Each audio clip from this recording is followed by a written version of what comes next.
Davis was repairing his bicycle when he suddenly saw something that would change his life forever. An idea struck his mind. What if an engine could be mounted on a bicycle? He immediately shared his idea with his good friend Harley, but Harley, with his engineering background, thought it was impossible. You say we just do this or do that?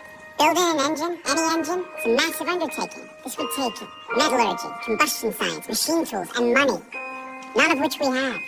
Yet Davidson was full of confidence in Harley. He encouraged him, insisting that they could definitely make it work. Under Davidson's persuasion, they decided to take action. In order to draft the design, they went into a theater. While everyone else had their eyes glued to the beauties on stage, Harley was captivated by the engine, pulled out his notebook, and began sketching. Soon after, they took the drawings to a bicycle factory owner, hoping for cooperation. But after glancing at the precise blueprints, the owner scoffed and dismissed them.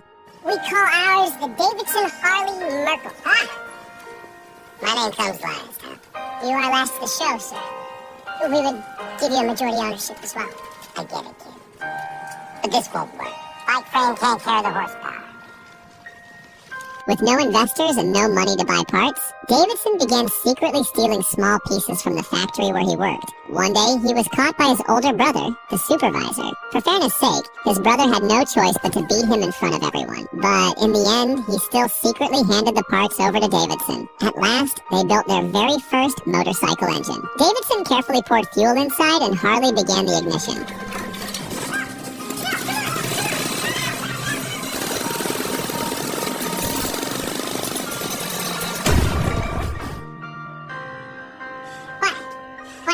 Homebrew parts aren't cutting it. We need precision machining and new parts, Arthur. We can't just keep cannibalizing everything.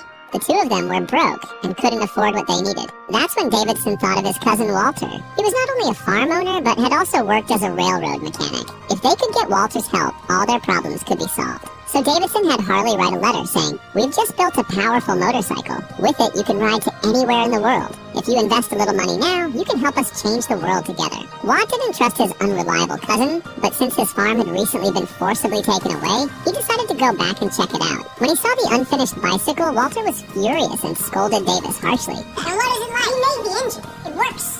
It works? It did.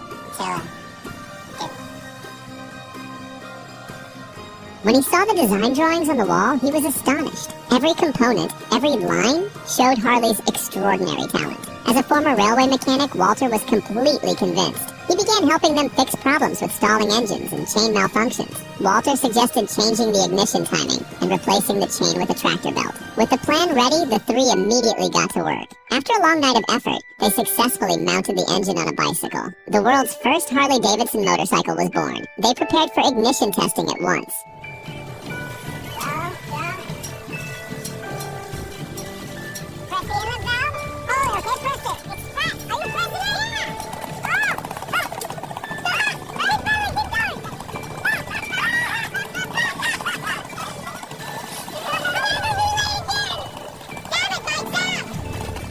But that day happened to be the university entrance exam. Although Harley rushed over, he was turned away for being late. Meanwhile, Walter was riding the motorcycle proudly through the streets. In an era dominated by bicycles, this machine drew crowds of cheering onlookers. Walter rode into the vast countryside, reveling in the freedom of speed until the gas tank ran dry. Pushing the motorcycle back to the workshop, he looked at the motorcycle, full of limitless potential, and made a firm decision. He entrusted all his savings to Harley and Davidson, determined to make the motorcycle faster. Later, as they tested a more powerful engine, their friend Eddie suddenly appeared, riding an Indian motorcycle. At the time, Indian was already the leader in the bicycle industry and had now joined the motorcycle race. The pressure on the three friends grew immense.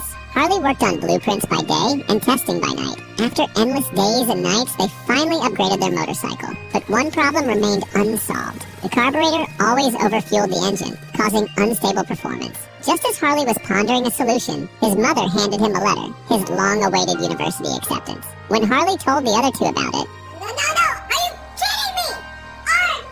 This is real! Well, figure I put all my money into this, and our engineer is walking out on us? We committed to this, Bill! All of us! Harley's departure made the carburetor problem even harder to solve. Davidson turned once again to the owner of that bicycle shop for help, but what he didn't know was that the man had already become an agent for Indian motorcycles. The boss handed him a faulty carburetor. A friend working there hinted to Davidson that something was wrong with it, but Davidson failed to understand. The next day, they entered a motorcycle race hosted by Indian. Walter, eager to show off their motorcycle's power, twisted the throttle to the maximum. Suddenly, the engine exploded into flames. The crowd erupted in laughter, but from that incident, they finally realized one thing. They urgently needed a skilled engineer.